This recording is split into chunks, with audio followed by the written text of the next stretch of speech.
Ano nangyari sa bahay? Pag-uwi namin, sunog na, wala na akong magawa. Bakit? Anong Hindi ko alam pinagbulan mo? kung may kalayo. Wala. Nasaan ka nung nasunog yung bahay? Nasa BMC po. Atid ko na po. Nasa BMC ako. Saan ka na ngayon nakatira? Sa barangay hall. Hello guys, siya po yung nasunugan dito sa sa lugar Doon sa barangay do. ng asawa ko. Nasunog na bahay nila, oh. Walang Ayan. Wala talagang natira. Walang natira. Ano lang naman sa inyo? Anong isalba yung gamit? Wala. Wala talaga. Wala kami nagsalba. Yan, binigay yan sa amin na katri. Wala talaga natira sa amin. Bakit nasaan yung mga bata nung Yung anak ko nasa Uma. Tapos iba daw nagtrabaho kay Yan po yung guys, nasunog ng bahay nila. Wala silang naisalba. Wala Kasi wala nga sila nasa BMC kami pinatagin. si Namarid nagpunta ng ng ospital. Tapos guys, may sakit pa siya. Kawawa naman. Ayan. So ngayon nanunuluyan sila doon sa sa barangay hall.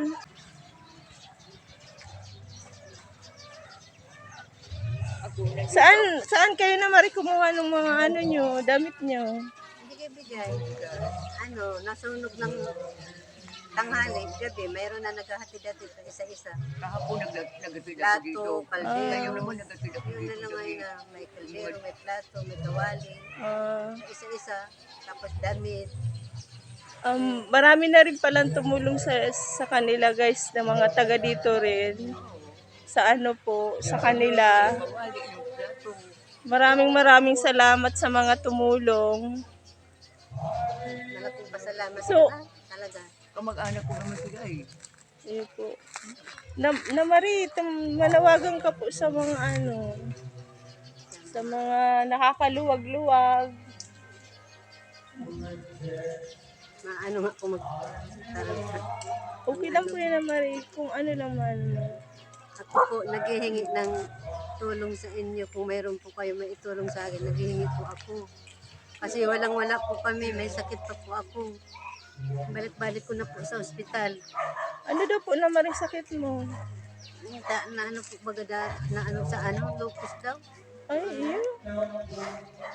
Kaya, yun lang inihangad ko, matulungan po ako pampagamot tsaka ng bahay namin. Kasi walang-wala talaga natira. So na Marie, lakasan mo lang po loob mo kasi yan.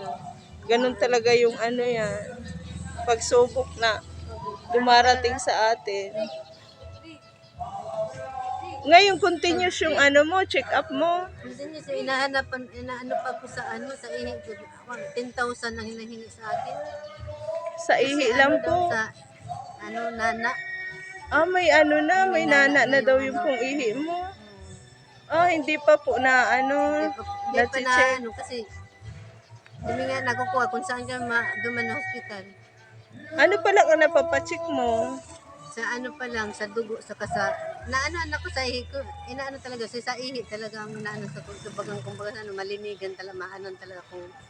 Tapos sabi ng doktor, may lupus ka daw.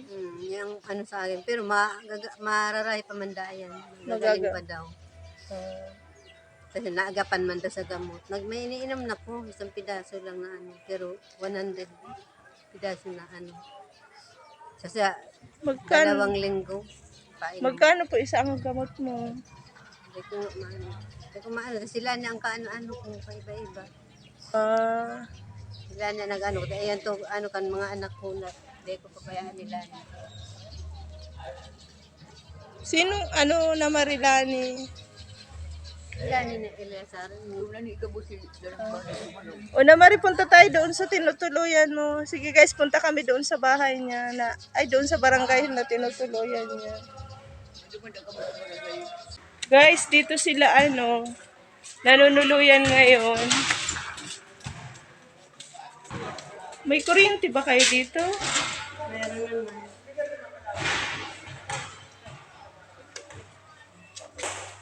So, ayan guys, yung niya.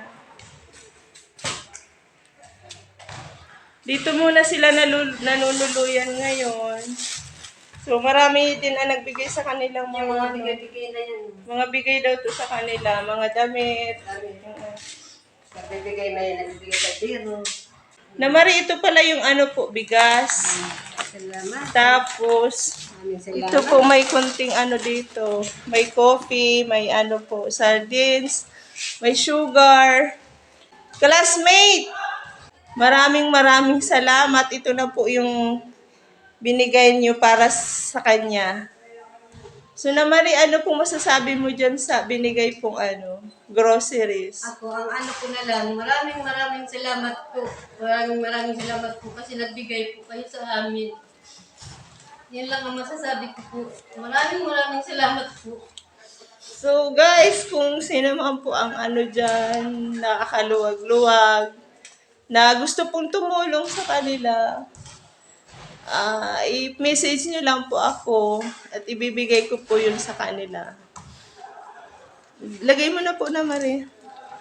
So yun na Mari, pag na po yung mo, magbibigay po kami ng worth 1,000 pesos na po, na nipa. May pagawaan ba dito? So, malay mo po, marami pa pong tumulong. So guys, yan po sa ngayon. Thank you so much po sa mga nag-sponsor po. Maraming salamat. Malaking tulong na po yun sa kanila.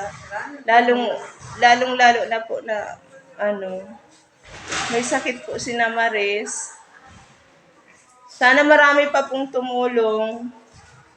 Buti may electric pan din kayo dito na Maris.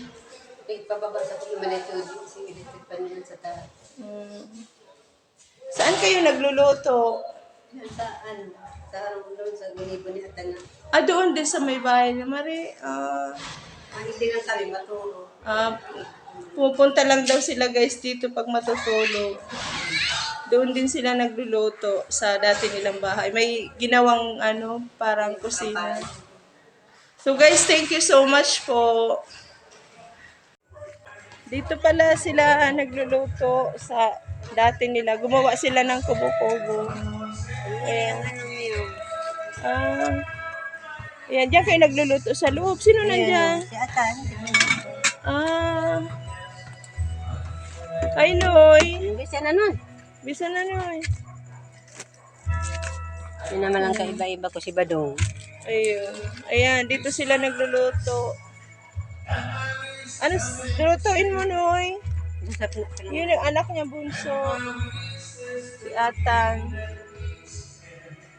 Ayan. Sasain.